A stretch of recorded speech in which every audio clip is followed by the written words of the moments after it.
தி ஹிந்துவின் நேயர்களுக்கு வணக்கம். ஒவ்வொரு வாரமும் அந்த வாரத்தின் முக்கியமான அரசியல் நிகழ்வுகள் குறித்து நாம் தொடர்ந்து விவாதித்து வருகிறோம். தற்போது நம்மோடு தி ஹிந்து நாளிதழின் deputy resident editor T. Suresh Kumar இருக்கிறார். அவரோடு பேசலாம். வணக்கம் சுரேஷ். வணக்கம் மூர்த்தி. இப்போ இந்த வாரத்தை பொறுத்த வரைக்கும் முக்கியமான நிகழ்வாக நம்ம ராதாபுரம் தேர்தல் வழக்கு சொல்லலாம். அது ஒரு முக்கியமான நிகழ்வு. அந்த நிகழ்வில் கிட்டத்தட்ட 10 வருடங்களுக்கு கழித்து இந்த தீர்ப்பு வந்திருக்கு. இந்த வழக்கோட பின்னணியை பற்றி நீங்கள் முதல்ல சொல்லுங்கள். 2016 சட்டமன்ற தேர்தல் நடக்குது. ராதாபுரத்தில் அப்பாவு அப்படின்னு திமுக சார்பாக நிற்கிறார். அவர் தான் வந்து பிற்காலத்தில் தமிழ்நாடு அசெம்பிளியோடைய சபாநாயகராகவும் ஆகிறார். 2021 அவர் சபாநாயகர் ஆகிறார். 16 அவர் ராதாபுரத்தில் நிற்கும் போது என்ன ஆகுதுன்னா, அவர் வந்து ஒரு கவுண்டிங் சென்டரில் கிட்டத்தட்ட அவருக்கும் இன்பதுரை, அதிமுகவோட இன்பதுரைக்கும் டைட் கான்டெஸ்ட்டாக போயிட்டுருக்கு. லாஸ்ட் கவுண்டிங் ஆக ஆக அவர் வந்து சொல்கிறாரு, போஸ்டல் பேலட்டில் ஒரு சில பேலட்டை நீங்கள் நிராகரிச்சிட்டீங்க, இது வந்து நியாயமானது கிடையாது அப்படின்றாரு. இவர் ப்ராப்ளம் ரைஸ் பண்ணும்போது அங்கே இருக்கிற ரிட்டர்னிங் ஆஃபீஸர் அதெல்லாம் கிடையாது, நாங்கள் சரியாக தான் பண்ணுறோன்னு சொன்னபோது அங்கே இருக்கக்கூடிய பேராமிலிட்டரி ஃபோர்ஸ் வந்து இவரை வர்ச்சுவலாக அப்படியே கையில் பிடிச்சி தரன்னு எடுத்து வந்து வெளில விட்டுறாங்க. அந்த காட்சியெல்லாம் கூட நம்ம இப்போ தொலைக்காட்சியில் பரவலாக பார்த்தது. அவன் அங்கேயே போராட்டம் பண்ணுறாரு, இது நியாயம் இல்லைன்னு. ஆனால் அவங்க என்ன பண்ணிட்டாங்க, கடைசியில் ரிட்டர்னிங் ஆஃபீஸர் வந்து 49 வாக்கு வித்தியாசத்தில் திரு இன்பதுரை வெற்றி பெற்றதாக அறிவிச்சிட்டாங்க. இவர் உடனடியாக வந்து ஒரு எலெக்ஷன் பெட்டிஷன் போடுறார். தேர்தல் பெட்டிஷன் போட்டு ஹைகோர்ட்டுக்கு வராரு. இதை சேலஞ்ச் பண்ணுறாரு. தேர்தல் அதிகாரி கொடுத்த வெற்றி வந்து செல்லாது அப்படின்னு சொல்கிறார். அப்போ இங்கே ஹைகோர்ட் வந்து அதை விசாரிக்கிறதுக்கு ஒரு 3 வருஷம் ஆகிப்போகுது அவங்களுக்கு. 2019 ஹைகோர்ட்டில் என்ன பண்ணுறாங்கன்னா, சரி நம்ம வந்து ஒரு மறு வாக்குப்பதிவு எடுப்போம்னு சொல்லிட்டு போஸ்டல் பேலட்ஸ் அதெல்லாம் எடுத்துகிட்டு வாங்க, அது போக கடைசி 3 சுற்றில் இருந்தக்கூடிய இவிஎம் வாக்குப்பதிவு எடுத்துகிட்டு இங்கே எண்ணுவோம்னு சொல்லிட்டு 2019 என்ன ஆரம்பிச்சாங்க. ரீகவுண்டிங் ப்ராசஸ் போயிட்டுருக்கும்போது இன்பதுரை வந்து அவர் சுப்ரீம் கோர்ட் போயிட்டு அப்பீல் போகிறார். சுப்ரீம் கோர்ட் அதை ஸ்டே பண்ணிட்டாங்க. ரீகவுண்டிங் பண்ணி நீங்கள் ரிசல்ட்ஸை டிக்ளேர் பண்ணக்கூடாதுன்னு சொல்லிட்டு ஸ்டே கொடுத்துட்டாங்க. ஸோ அந்த ப்ராசஸ் அப்படியே நின்று போச்சு. அதுக்கப்புறம் ஒரு 6 வருஷம் இந்த கேஸ் வந்து சுப்ரீம் கோர்ட்லேயே இருக்குது. சுப்ரீம் கோர்ட் வந்து என்ன முடிவு பண்ணணும்னா, அப்பாவு சொல்கிறது, மிடில் ஸ்கூல் ஹெட் மாஸ்டர் அவங்க வந்து போஸ்டல் பேலட்டுக்கு அட்டஸ்டேஷன் போட்டிருக்காங்க, இது செல்லும் அப்படிங்கிறாரு. செல்லாதுன்றது எதிர்த்தரப்பு வாதம். இந்த பாயிண்ட் ஆஃப் ஆர்டர் ரைஸ் பண்ணுவோம், மோதல் காரணம்னு சொல்லிட்டு சுப்ரீம் கோர்ட் அது 6 வருஷம் வச்சுட்டு இருந்துட்டு போன மாதம் என்ன பண்ணுறாங்க சுப்ரீம் கோர்ட்டில், இப்போ வந்து அந்த சட்டமன்றத்துடைய காலமே முடிஞ்சு போச்சு, அதனால் இதை நம்ம டிசைட் பண்ண வேண்டாம், நீங்கள் ஹைகோர்ட்டில் எலெக்ஷன் பெட்டிஷன் நீங்கள் நடத்திங்கன்றாங்க. அப்போ இங்கே ஜஸ்டிஸ் ஜெயச்சந்திரன் வந்து அந்த கேஸை திரும்ப எடுத்து இந்த மாதம் பிகினிங்கில் பார்த்து அந்த திரும்ப போஸ்டல் பேலட்ஸில் எண்ணிட்டு அதோடைய ப்ராசஸில் பார்க்கும்போது 109 ஓட்டில் திரு அப்பாவு வெற்றி பெற்றார் என்று அறிவிக்கிறாங்க. இப்போ தேர்தல் முடிஞ்சு 10 வருஷம் கழிச்சு அப்பாவு வெற்றி பெற்றான்ற ஒரு தீர்ப்பு. அடுத்தது நீங்கள் தேர்தல் ரெக்கார்டில் அசம்பிளி செக்ரட்டரிகிட்ட சொல்கிறது 2016 2021 இந்த காலகட்டத்துக்கான ராதாபுரம் சட்டமன்ற தொகுதியோடைய எம்எல்ஏ திரு அப்பாவுன்ற பேர் மாற்ற வேண்டும்.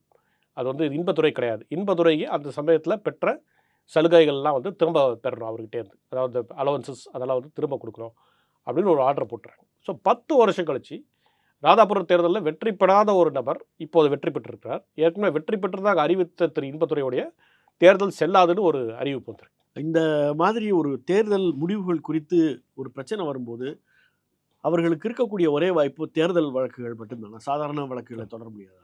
இல்லை, எலெக்ஷன் பெட்டிஷன் மட்டும் தான் போட முடியும்.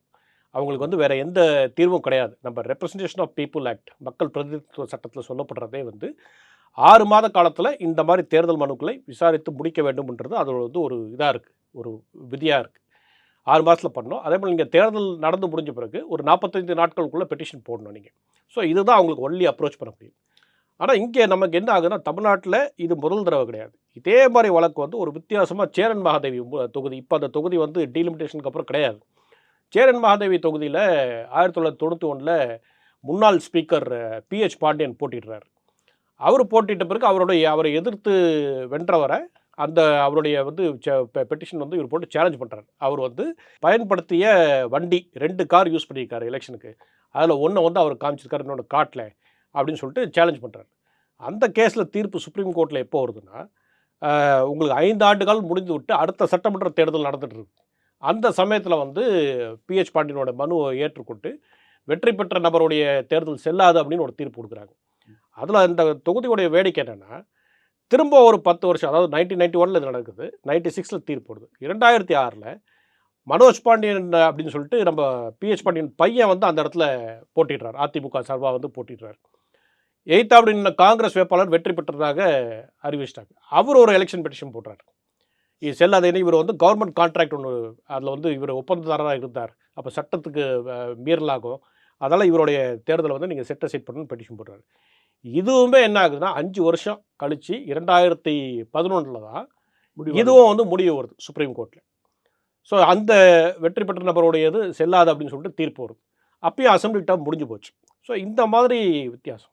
தேசிய லெவலில் நீங்கள் பார்த்தீங்கன்னா 2009 சுஷ்மா ஸ்வராஜ், பிஜேபி தலைவர், முன்னாள் மத்திய அமைச்சர், அவங்க போட்டியிட்ட விதிஷா தொகுதியில் ஒரு நபர் வந்து அவருடைய நாமினேஷன் ரிஜெக்ட் ஆகிடுது. ஸோ அவர் ஒரு எலெக்ஷன் பெட்டிஷன் போடுறாரு, இந்த மாதிரி தவறாக நாமினேஷன் ரிஜெக்ட் பண்ணிட்டாங்கட்டு. அது கடைசியில் பார்த்தீங்கன்னா அந்த கேஸ் வந்து ஒரு 5 ஆண்டு காலம் முடிந்து அவங்க என்ன பண்ணுறாங்கன்னா கோர்ட்டில் வந்து இப்போது வந்து 2014 வந்துருச்சு, அந்த பழைய லோக்சபாவே வந்து டிசால்வ் ஆகி போச்சு. அதனால் இனிமேல் இதை வந்து நம்ம நடத்துறதுல நியாயம் கிடையாது, இது வந்து இன்ஃப்ளக்சுவஸ்ன்னு சொல்லிட்டு டிக்ளேர் பண்ணிடுறாங்க. ஸோ இப்படி தீர்ப்பு வருது. இதை விட ஒரு வேடிக்கை என்னென்னா, நீங்கள் 2011 கொளத்தூர் தொகுதியில் திரு ஸ்டாலின் வெற்றி பெறுறார். முன்னாள் முதலமைச்சர் அவர் வந்து வெற்றி பெறுறார். அவரை எதிர்த்து போட்டியிட்ட சைதை துரைசாமி, முன்னாள் மேயர், சுப்ரீம் கோர்ட்டில் ஃபஸ்ட்டு ஹைகோர்ட்டு, அதுக்கப்புறம் அந்த கேஸ் வந்து இப்போ சுப்ரீம் கோர்ட் போகுது. போயிட்டு என்னென்னா ஒரு சில சார்ஜஸ், இவர் வந்து கரப்ஷனில் இன்வால்வ் ஆகிருக்கு அப்படின்னு சொல்லிட்டு ஒரு சார்ஜஸ் போட்டு பெட்டிஷன் போடுறாங்க. இது 15 வருஷமாக நிலுவையில் இருக்குது. இப்போ கடந்த மாதத்தில் இந்த வருஷம் வந்து என்னாச்சுன்னா இந்த கேஸ் வந்து சுப்ரீம் கோர்ட்டில் வந்து கிட்டத்தட்ட எல்லாம் முடிஞ்சு தீர்ப்பு தரப்படும்னு சொல்லிட்டு ஜட்மெண்ட் ரிசர்வ் பண்ணிவிட்டு ஒரு 2 ஜட்ஜ் பெஞ்ச் வந்து அனௌன்ஸ் பண்ணிவிட்டு அண்மையில் என்ன பண்ணிட்டாங்கன்னா 2 நீதிபதியுமே இந்த வழக்கில் நாங்கள் வந்து விடுபட்டுக்கிறோம், நாங்கள் இந்த வழக்கில் தீர்ப்பு சொல்ல விரும்பல, வி ஆர் ரெக்யூசிங் அவர் செல்ஃப் சொல்லிட்டு அண்மையில் சொல்லிட்டாங்க. இப்போ இது 15 வருஷம் ஆயிடுச்சு இந்த கேஸை போட்டு. இனி புது பெஞ்ச் கான்ஸ்டியூட் பண்ணி அவங்க மறுபடியும் ஆரம்பத்துலேருந்து வரணும். ஸோ இதுதான் தேர்தல் பெட்டிஷனுடைய நிலைமை இந்தியாவில். இப்போ சாதாரண வழக்குகளே கூட குறுகிய காலத்தில் முடிக்கப்படும் நிலையில் தேர்தல் வழக்குகளில் நீதிமன்றங்கள் ஏன் தாமதிக்குது அப்படிங்கிறது ஒரு புதிராக இருக்குது. இதுக்கு ஏதாவது ஆலோசனைகள் முன் காலகட்டத்தில் சொல்லப்பட்டிருக்கா? ஆமாம், இதுக்கு பல ஆண்டு காலமாக இந்திய அரசும் சரி, பல்வேறு ஆணையங்களும் சரி, இதுக்கான வந்து இதை சுட்டி காட்டிகிட்டே இருக்காங்க. இந்த மாதிரி வந்து தேர்தல் பெட்டிஷனை பொறுத்த வரைக்கும் டிலே ஆகிக்கிட்டே போகுது. நமக்கு காரணம் நீதிமன்றத்தில் அவங்க சொல்லக்கூடியது என்னென்னா, ஒன்று டே டு டே ப்ரொசீடிங்ஸ் நடக்கிறதில்ல. ஸோ அதில் அட்ஜர்மெண்ட்னு அது போய்டுது, வாய்தான்னு போயிட்டே இருக்குது. அல்லது யாராவது போய் ஸ்டே வாங்கிட்டு வந்துடுறாங்க. ஸோ ஸ்டே வாங்கிட்டு வர்றாங்க, இல்லை நீதிபதி இல்லை. ஸோ இந்த மாதிரி பல்வேறு காரணம் சொல்லிட்டு இதுக்கு வந்து தீர்ப்பை வந்து கொடுக்க மாட்டேங்கிறாங்க. இதை வந்து பல்வேறு ஆணையங்களுமே சொல்லுது. கிட்டத்தட்ட தீர்ப்பு வரும்போதெல்லாம் வந்து அந்த சட்டமன்றத்துடைய காலகட்டமே வந்து முடிஞ்சு போகிறது. அதே போல் தான் பாராளுமன்றத்தில் நடக்குது அப்படின்றாங்க.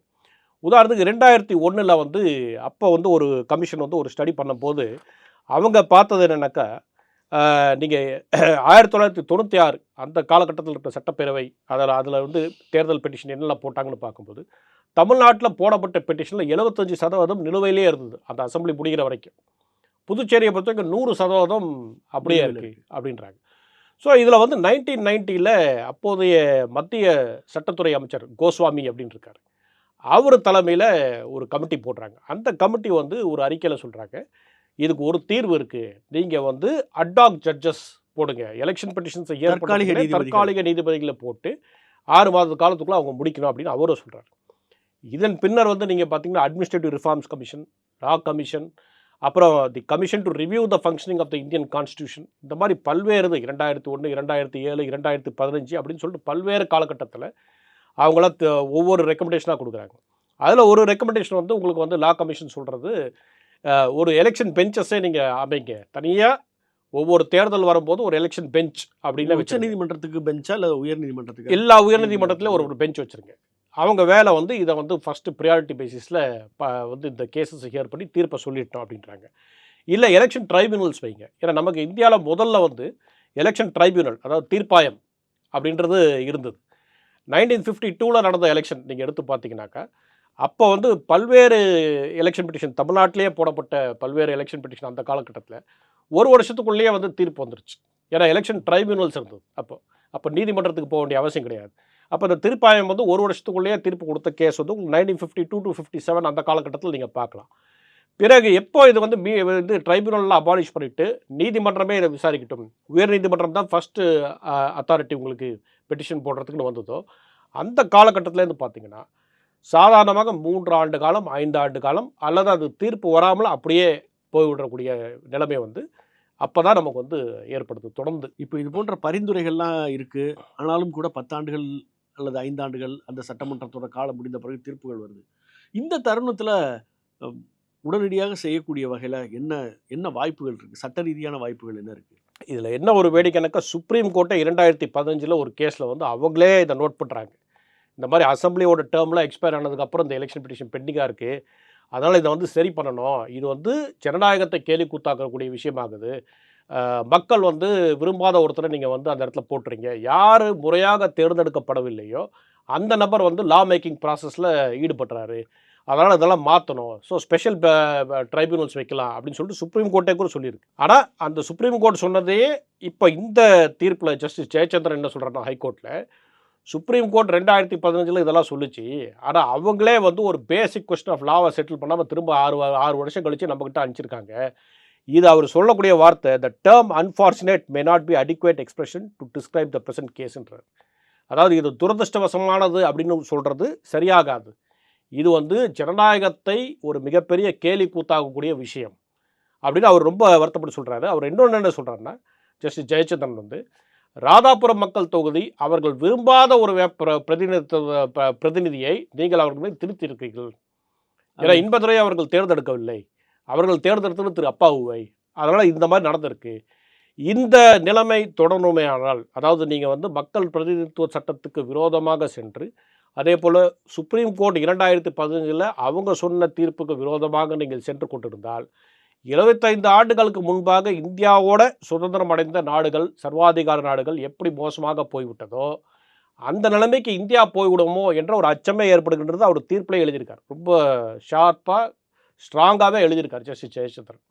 இதில் என்னென்னா, பிற வழக்குகளில் பல அரசியல் சாசன கேள்விகள் இருக்கும், அதை தீர்க்கிறதுக்கு விவாதிக்கிறதுக்கு காலமாகும். ஆனால் இதில் வந்து வாக்குகளை திரும்ப எண்ண வேண்டியிருக்கும் பல தருணங்களில், இல்லை சின்ன கேள்விக்கு விடை காண வேண்டியிருக்கும். நீங்கள் இந்த வழக்கில் சொன்ன மாதிரி ஒரு ஹெட்மாஸ்டர் வந்து இதில் சைன் பண்ணி நோட்டிஃபை பண்ணால் போதுமா அப்படிங்கிற மாதிரி இருந்தபோது இம்மாதிரி வழக்குகள் வந்து இவ்வளோ தாமதம் ஏற்படுறது வந்து ரொம்ப ஒரு ஆச்சரியமானதாக தான் இருக்குது. இப்போ இந்த தீர்ப்பையும் எதிர்த்து இன்பதுரை வந்து உச்சநீதிமன்றத்தை நாடி இருக்காரு. ஆமாம் ஆமாம், ஏன்னா அவரை பொறுத்த வரைக்கும் நீங்கள் வந்து என்ன அலவன்ஸ்லாம் ரிட்டர்ன் பண்ண சொல்லுவீங்க இல்லையா, நீங்கள் அவர் பெற்ற அலவன்ஸ் எல்லாத்தையுமே ரிட்டர்ன் பண்ணும்போது அவர் எதிர்க்க தான் செய்வார். அவரை பொறுத்த வரைக்கும் நான் தான் வெற்றி பெற்றேன் அப்படின்னு. இப்போ வந்து நான் அன்னைக்கு வந்து இதை அப்ஜெக்ட் பண்ணேன், இந்த கேஸ் பாயிண்ட் வந்து சுப்ரீம் கோர்ட் டிசைடே பண்ணல. அதாவது ஒரு middle school head master gazetted ஆஃபீஸராக கருதப்படுவாரா, அவர் வந்து போஸ்டல் பேலட்டை அங்கீகரிக்கிறதுக்கு அப்படின்றது அவருடைய கேள்வி. இப்போ அதுக்கு நீங்கள் சுப்ரீம் கோர்ட் வந்து எந்த முடிவும் எடுக்காமல் ஹைகோர்ட் கொடுக்கும்போது, ஹைகோர்ட் இதை வந்து அவர் ஹெட் மாஸ்டருக்கு உரிமை இருக்குது அப்படின்னு சொல்வதை எதிர்த்து அவர் போக தான் செய்வார். ஸோ இந்த ப்ராசஸ்லாம் மாறணும்னா நீங்கள் வந்து அந்த எலெக்ஷன் பெட்டிஷன் வரும்போது டெடிக்கேட்டடாக 6 மாதத்துக்குள்ளே ஒரு ஜட்ஜு அந்த எலெக்ஷன் பெட்டிஷனை மட்டும், இப்போ நீங்கள் எப்படி க்ரீன் பெஞ்சுன்னு ஒன்று ஹைகோர்ட்டில் இருக்குது, உங்களுக்கு வந்து ஒரு பசுமை ஆணையம் அந்த மாதிரிலாம் இருக்கும்போது ஒரு தனியாக ஒரு பெஞ்சு அதை வச்சு டிசைட் பண்ணுறது, இல்லை பிஏஎல் கேட்குறதுக்கு ஒரு பெஞ்ச், இப்படிலாம் இருக்கும்போது இந்த மாதிரி கேசஸை ஒரு ஜட்ஜை போட்டு நீங்கள் 6 மாத காலம் அட்ஜர்ன்மெண்ட் குறைவாக கொடுத்துட்டு, ஸ்டே ஆர்டர் வந்து பெரும்பாலும் சுப்ரீம் கோர்ட் கொடுக்காம பார்த்துக்கிட்டாலே 6 மாதத்தில் தீர்ப்பு வந்துருச்சு, 6 மாதத்தில் அப்பீலும் செட்டில் ஆகுது அப்படின்னா 1 வருஷத்துக்குள்ளே உங்களுக்கு வந்து முடிவாயிடும், அதுக்கு மேலே அப்பீல் கிடையாது. ஆனால் நீங்கள் இதை 5 வருஷம் ட்ராக் பண்ணும்போது இது அதுக்கு மேலே வந்து என்ன தான் நீங்கள் அப்பீல் போனால் கூட உங்களுக்கு வந்து நஷ்டம் வந்து அப்பாவுக்கோ இன்பதுரைக்கோ அந்த மாதிரி கிடையாது, நஷ்டம் வந்து அந்த ஊர் வாக்களித்த மக்களுக்கு. ஸோ அதெல்லாம் சரி பண்ணணும்னா நீங்கள் ஸ்ட்ரிக்டாக அந்த 6 மந்த் டைம் லைனை ஃபாலோ பண்ணால் சரியாக இருக்கும். இன்னொரு கேள்வியும் இருக்குது. இப்போது நீங்கள் சொல்கிற மாதிரி விரைவிலேயே தீர்வு காணப்படுதுன்னா, ஒருவர் தவறான முறையில் எம்எல்ஏவாக தேர்ந்தெடுக்கப்பட்டு அமைச்சரவையிலும் இடம்பெறுகிறார் என்றால், திடீர்னு அவருடைய வெற்றி செல்லாது என்று கூறி வேறொருத்தர் வந்துடுறாரு. அப்போது எதிர்க்கட்சியை சேர்ந்தவராக தான் இருப்பார், இவருடைய அமைச்சர் பதவி பறிபோகும், அந்த எம்எல்ஏ அந்த தொகுதி மக்களுக்கு ஒரு புது எம்எல்ஏ கிடைப்பார். இது ஒரு விசித்திரமான சூழல் தானே. ஆமாம், அது அமைச்சருள்ள அவர் இடம் பெற்றால் அவர் வந்து நீக்க வேண்டும். ஏன்னா வந்து அவர் வந்து எம்எல்ஏ இல்லைன்னா நீங்கள் 6 மாதத்துக்கு மேலே நீங்கள் வந்து இருக்க முடியாது, நீங்கள் அமைச்சர் பதவியில் இருக்க முடியும். ஸோ அது இழப்பு தான். பட் ஆனால் நீங்கள் ஒரு அமைச்சர் ஆகுவதற்கு உங்களுக்கு பேசிக் குவாலிஃபிகேஷன் என்ன, நீங்கள் எம்எல்ஏவாக இருக்கணும், எம்எல்ஏவாக இருந்தால் தான் அமைச்சர் ஆக முடியும். எம்எல்ஏ இல்லாமல் நீங்கள் 6 மாத காலத்து தான் அமைச்சராக இருக்க முடியும். அப்போது உங்களுக்கு அந்த பேசிக் குவாலிஃபிகேஷன் இல்லாத போது நேச்சுரல் நீங்கள் கேபினெட்டில் இடம் பெறாமல் போகிறது தான் சரியான தீர்வாக இருக்கும் அதுக்கு. ஸோ அந்த ஒரு இது ப்ராசஸ் இருக்க தான் செய்யும். நீங்கள் வந்து தவறான ஒரு ஆள், அதான் என்ன சுப்ரீம் கோர்ட் சொன்ன மாதிரி தவறான ஒரு ஆள் இந்த லா மேக்கிங் ப்ராசஸில் இன்வால்வ் ஆகக்கூடாது. தேர்ந்தெடுக்கப்படாத ஒரு நபர், நியாயமாக தேர்ந்தெடுக்கப்படாத ஒரு நபர் அந்த லா மேக்கிங் ப்ராசஸில் இன்வால்வ் ஆகக்கூடாது. அப்படின்றத அவர் அந்த 2015 ஜட்மெண்ட்டோடைய சாரம். சாரம்.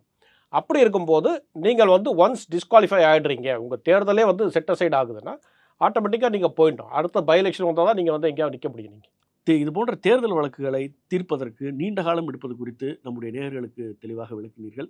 மீண்டும் இது போன்ற ஒரு நிகழ்ச்சியில் அடுத்த வாரம் சந்திக்கலாம். நன்றி நேயர்களே.